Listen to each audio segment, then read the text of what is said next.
আমরা যেহেতু সবাই বাঙালি, আমরা যেভাবে করে লালিত পালিত করছি জিনিসটা, সেভাবে বাচ্চাদের শেখানোর চেষ্টা করছে। আমার বাচ্চাদের তো ছবি আঁকে, ছবির মাধ্যমেও সে অনেক কিছু শিখছে, কিভাবে শহীদ মিনার, কিভাবে শহীদদেরকে শ্রদ্ধা করতে হয়, শহীদরা কারা কারা, এই জিনিসগুলো যতটুকু পারছি শিখাইছি। এছাড়া আমার মেয়ে যেহেতু ইংলিশ মিডিয়ামে পড়ে, আমি সবসময় ভাবছি ওইটা ওর একটা আলাদা যোগ্যতা, কিন্তু অবশ্যই যেন বাংলাটাকে ভুলে না যায়। ওকে আমি সম্পূর্ণ বাংলা বই পড়ানো, বাংলা জিনিস শেখানো, ওই বাংলাটা ভালোবাসে, ভালো ছবি আঁকে, এভাবে করে আমি শেখানোর চেষ্টা করছি। কথাটা একেবারে অসঙ্গতিপূর্ণ এটা আমি বলবো না, তারপর সম্পূর্ণ ঠিক এটাও ঠিক না, কারণ আমরা এখনও বেঁচে আছি, আমাদের পূর্বপুরুষও এখনও বেঁচে আছে, আমাদের চেয়ে যারা 10-20 বছর বড় তারাও বেঁচে আছে। যেহেতু বেঁচে আছে, 52 এবং 71 দুইটা কখনো তালগোল মিলানো যাবে না। 52 ছিল ভাষা আন্দোলন, ভাষার জন্য, আমার মাতৃভাষা যে ভাষায় আমি এখন কথা বলছি, এই ভাষাটা ওরা যখন কেড়ে নিতে চেয়েছিল, তখন এই ভাষার জন্য এই দেশের মানুষেরা, শুধু বাংলাদেশের বাঙালি যারা আছে তারাই শুধু আন্দোলন করেছিল, এবং তারা শহীদ হওয়ার মাধ্যমেই বাংলা ভাষাকে প্রতিষ্ঠিত করেছিল। আর স্বাধীনতা যুদ্ধটা যদি ধরেন, এই ভাষা থেকে শুরু হয়েছে, কারণ ভাষা আন্দোলন দিয়ে যারা আমাদের সাথে বৈষম্য আচরণ করেছে, যে পশ্চিম পাকিস্তানিরা, আমাদের সাথে বৈষম্য আচরণটা কিন্তু ভাষা দিয়ে শুরু হয়েছে। বাংলা ভাষা চর্চা, মানে বাংলা তো আমাদের মাতৃভাষা, তো মায়ের কাছ থেকে, জন্মের পর থেকেই তো আমাদের এই চর্চাটা মায়ের কাছ থেকেই শুরু হয়। তো পারিবারিকভাবে চর্চা বলতে গেলে ওই মা আমাদের মানে ঘরোয়াভাবে বা আমাদের পরিবারের সদস্যদের মধ্যে থেকে, মায়ের কাছ থেকে যেভাবে চর্চাটা আসে, ঠিক সেভাবেই তার পরবর্তী প্রজন্ম থেকে প্রজন্মে আমাদের করে থাকি। তো চর্চা কিভাবে করতে যাচ্ছে এটা বলতে গেলে অবশ্যই আমাদের পরিবারের সদস্যের ভূমিকা থাকে, প্লাস আমাদের হচ্ছিল স্কুল, বিশ্ববিদ্যালয়, এগুলোরও ভূমিকা থাকে।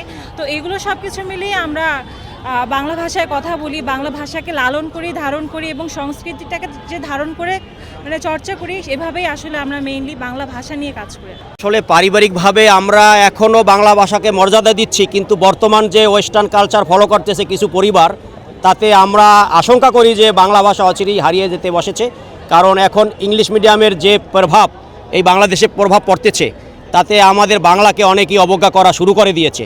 কিন্তু আমরা মাতৃভাষা হৃদয়ে লালন করি এবং গ্রাম বাংলা এখনও এটাকে চর্চা করে। আমি আশা করি বাংলাকে আমাদের ধারণ করেই আগানো উচিত, এবং এই যে মাতৃভাষার ইতিহাস, এগুলোকে ধারণ করে শুধু একদিনে আমরা আনন্দ উদযাপন করব বা দুঃখ বেদনা ধারণ করবো এইটা না, প্রতিদিন যেন এইটাকে ধারণ করে আগামী প্রজন্মকে আমরা শিক্ষা দিতে পারি যে এই দেশের নির্মাণে লক্ষ লক্ষ মা বোনের ইজ্জত হারাতে হয়েছে, অজস্র প্রায় 30 লক্ষ শহীদের রক্তের বিনিময়ে আমরা এই দেশ পেয়েছি। এটাকে আমাদের চর্চায় রাখা উচিত। একদিনে শুধু অনুষ্ঠান পালন করেই ক্ষান্ত হব, এটা ঠিক না। আমাদের সার্বিকভাবে এটাকে মূল্যায়ন করা উচিত, এবং আগামী প্রজন্মকে এইটার ধারাবাহিকতা রক্ষা করে বাংলার যে গুরুত্ব বহন করে এবং মাতৃভাষা হিসেবে আজকে আন্তর্জাতিক মহলে স্বীকৃতি পেয়েছে, এটাকে হৃদয়ে ধারণ করে আমাদের সত্যিকার অর্থে আমাদের বাংলাদেশ বিনির্মাণ করতে হবে। সেটা সকলেরই কাম্য হওয়া উচিত আমি মনে করি। আবৃত্তি করছি কবি আল মাহমুদের লেখা 21-এর কবিতা। ফেব্রুয়ারির 21 তারিখ দুপুর বেলার অক্ত, বৃষ্টি নামে বৃষ্টি কোথায়, বরকতেরই রক্ত। হাজার যুগের সূর্য তাপে জ্বলবে এমন লাল যে, সেই লোহিতে লাল হয়েছে কৃষ্ণচূড়ার ডাল যে। প্রভাত ফেরির মিছিল যাবে, ছড়াও ফুলের বন্যা, বিষাদ গীতি গাইছে পথে তিতুমিরের কন্যা। চিনতে নাকি সোনার ছেলে ক্ষুদেরামকে চিনতে, রুদ্ধশ্বাসে প্রাণ দিল যে মুক্ত বাতাস কিনতে। পাহাড় তুলির মরণ চূড়ায় ঝাঁপ দিল যে অগ্নি। আসলে জুতা পায়ে দিয়ে এভাবে শহীদ বেদির ওখানে ওঠা, শহীদ মিনারে জুতা পায়ে দিয়ে ওঠাটাই এক ধরনের অসম্মান। 1952 সালের ভাষা আন্দোলনে যারা শহীদ হয়েছেন তাদের প্রতি অসম্মান, আমাদের বাংলা মাতৃভাষার প্রতি একটা অসম্মান। আমরা সবাই এখন আমার ভাইয়ের রক্ত রাঙানো 21 ফেব্রুয়ারি গানটা শুনছি, গাচ্ছি, আবার সেই সাথে হচ্ছে জুতা পায়ে দিয়ে সেই বেদির পাশে দিয়ে উঠছি, পুষ্পস্তবক অর্পণ করছি, কিন্তু জুতা পায়ে দিয়ে। এটা অত্যন্ত অসম্মান বলে আমি মনে করি, এবং এটা অনুচিত। এখানে আমার মনে হয় যদি বলা হতো যে জুতা খুলে উঠতে, তাহলে হয়তো বা জুতা খুলে উঠতেন বা জুতা হাতে নিয়ে উঠতেন। এ বিষয়ে মনে হয় বলে দেওয়া উচিত ছিল।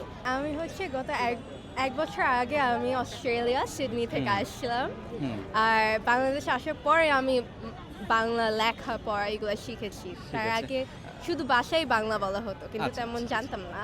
আজকে কেন্দ্রীয় শহীদ মিনারে এসেছেন কেন, যদি আমাদেরকে একটু বলতেন। আজকে হচ্ছে ইন্টারন্যাশনাল মাদার ল্যাঙ্গুয়েজ ডে, আর আমার আম্মু হচ্ছে একটা linguist, so she was invited. আর আমিও আম্মুর সাথে আসছিলাম, কারণ আমি কখনো শহীদ মিনারে আসি নাই। মাতৃভাষা সম্পর্কে বা আন্তর্জাতিক মাতৃভাষা দিবস সম্পর্কে যদি আপনার কিছু বলার থাকে। আমার মনে হয় এই ভাষা আন্দোলন হচ্ছে আমাদের বাংলাদেশে শুরু করেছে, কারণ এই ভাষা আন্দোলন ছাড়া আমাদের একাত্তর যুদ্ধ হতো না, আমাদের জুলাই রেভলিউশন থাকতো না। আমার মনে হয় আমরা এখন এই পর্যায়ে আছি এই ভাষা আন্দোলনের জন্য।